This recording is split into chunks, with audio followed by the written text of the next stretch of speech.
परीक्षित मरण धर्म के त्याग से अमृत की उपलब्धि कथा। मेरी प्रिय प्रेरणाओं में से एक है परीक्षित की कथा। श्रीमद् भागवत में संकलित ब्रह्म चेतना भूत परमहंसों की अद्भुत मणिमालाओं में जो सूत्र कथा है वो परीक्षित की है। परीक्षित एक गौरवशाली परंपरा का महान राजा है। प्रायः राजा बहुत भोगी विलासी प्रवृत्ति का होता है। शक्ति, संपत्ति और स्त्रियां, इनके लिए युद्ध, यही उसका जीवन उद्देश्य होता है। लेकिन परीक्षित मिथकों के बिल्कुल परे ऋषि जीवन का प्रतिनिधित्व करता है। उसका जीवन ईश्वरीय अनुग्रह का परिणाम है और वो इसे भूलता नहीं। जब वो गर्भ में था, महाभारत का युद्ध चल रहा था। पिता अभिमन्यु की मृत्यु हो चुकी थी, कौरव सेना का विनाश हो चुका था, किंतु आचार्य द्रोण का पुत्र अश्वत्थामा अभी जीवित था। वो निरंतर घृणा से भरा था। उसने परीक्षित को मारने के उद्देश्य से ब्रह्मशिरा अस्त्र का प्रहार किया था। अस्त्र के प्रभाव से परीक्षित की मृत्यु सुनिश्चित थी, किंतु ईश्वरीय अनुकंपा ने उसके प्राणों की रक्षा कर ली। परमात्मा का यह अनुग्रह उसे फिर विस्मरण नहीं हुआ। जब तक वो गर्भ में रहा तब तक तो स्मृति घनीभूत रही ही, जन्म के बाद भी वो परमात्मा को भूला नहीं। जब वो शैशवावस्था को प्राप्त हुआ, जब वो किशोरावस्था को प्राप्त हुआ और जब वो तमाम विद्याओं में निपुण होकर राजपद पर अभिषिक्त हुआ, तो भी वो परमात्मा को विस्मृत नहीं कर सका। जब भी उसका नाम पुकारा जाता तो उसे तुरंत परमात्मा का स्मरण हुआ था। उसके नाम का अर्थ ही था परमात्मा के द्वारा सुरक्षित किया गया जीव। जब कोई कहता अहो परीक्षित, तो उसके संस्मरण में वो एक क्षण घूम जाते जब तीव्र अग्नि उगलता ब्रह्मशिरा अस्त्र उसे भस्मभूत करने को पूरी उग्रता में बढ़ता आता था और कृष्ण का रक्षा कवच घूम घूम कर उस अस्त्र के विकिरण को निष्प्रभावी कर रहा था।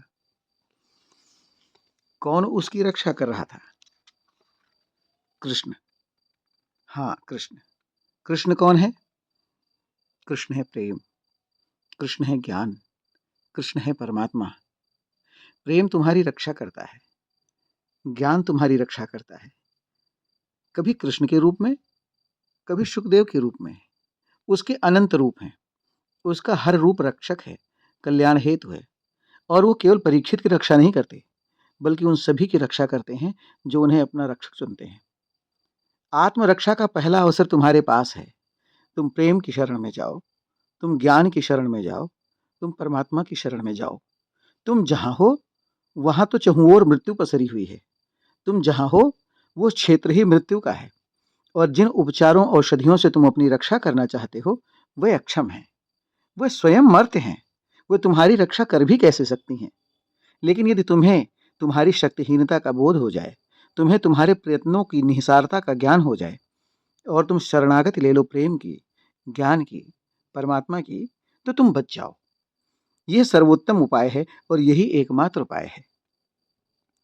प्रेम के द्वार से अमृत के लोक में प्रवेश होता है, ज्ञान के द्वार से मुक्ति के लोक में प्रवेश होता है, परमात्मा के द्वार से चिन्मय लोक में प्रवेश होता है। और परमात्मा तुम्हारे पास नित्य ही मौजूद है। जैसे सूर्य में प्रकाश मौजूद है, वैसे ही परमात्मा तुम में मौजूद है। सूर्य का प्रकाश तो नेत्र बंद होने पर अदृश्य भी हो सकता है, किंतु तुम्हारे भीतर उपस्थित चैतन्य परमात्मा किसी काल में, किसी देश में, किसी परिस्थिति में अनुपस्थित नहीं है। वह एकमेव नित्य तत्व है। नित्य परमात्मा में ही नित्य जीवन है। वह अमृत उदय ही है। वो तुम्हें बचाएगा। बाहर तुम्हारे शत्रु हैं और वो तुम्हें मार डालने को आतुर हैं। उनके सारे आयुध तुम्हें गर्भ में ही नष्ट कर सकते हैं।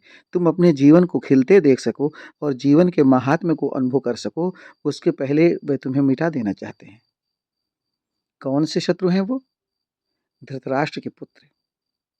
हाँ, वे तुम्हारे शत्रु हैं। धृतराष्ट्र अंधा है और उसकी सारी संतानें अंधी हैं। उनके जितने संबंधी हैं वे सब अंधे हैं। वे न प्रेम को पहचानते हैं, न ज्ञान को, न परमात्मा को।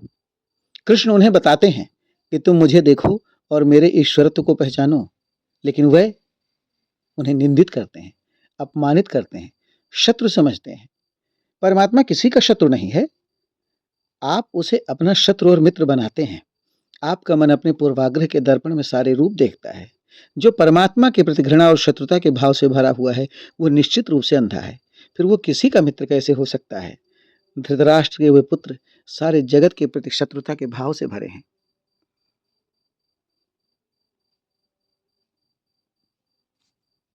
दुर्योधन तुम्हारा शत्रु है, दुशासन तुम्हारा शत्रु है, अश्वत्थामा तुम्हारा शत्रु है। दुर्योधन है लोभ, दुशासन है वासना, अश्वत्थामा है क्रोध। मूलतः अंधापन तुम्हारा शत्रु है, अज्ञान तुम्हारा शत्रु है, अविवेक तुम्हारा शत्रु है। फिर उससे जो भी उत्पन्न होता है वो अंधा ही होता है, काम हो कि क्रोध या फिर लोभ। और तीनों ही शक्तिशाली हैं। किसी में 1000 हाथियों का बल है, किसी में 10,000 हाथियों का बल है। इनकी शक्ति बहुत विनाशक है। घृणा विनाश करती है, प्रेम सृजन करता है। घृणा की शक्ति अंधी है और सर्वनाशी है। ज्ञान श्रेय का साधन है, वो अमृतकोश है।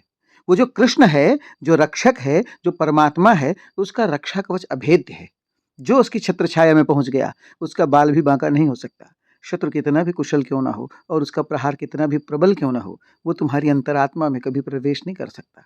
सारे शत्रु, सारे शस्त्र, सारे हानि लाभ, समस्त जन्म मृत्यु बाहर बाहर है। भीतर तो स्वयं परमात्मा तुम्हारे साथ, तुम्हारे रूप में विद्यमान है। वो तुम्हारी रक्षा कर रहा है। तुम सोच सकते हो कि इस जगत के सम्रांगण में कैसे कैसे युद्ध चल रहे हैं। यहाँ कामनाओं का युद्ध चल रहा है, यहाँ क्रोध का तांडव चल रहा है, यहाँ वासनाएं एक दूसरे से गुत्थम गुत्था हैं, यहाँ घृणा और द्वेष राज सिंहासन पर विराजमान हैं। राजा की आंखें फूटी हुई हैं और क्रूरता एवं कपट की आंखों से देख सकने वाला ही उनका मंत्री है।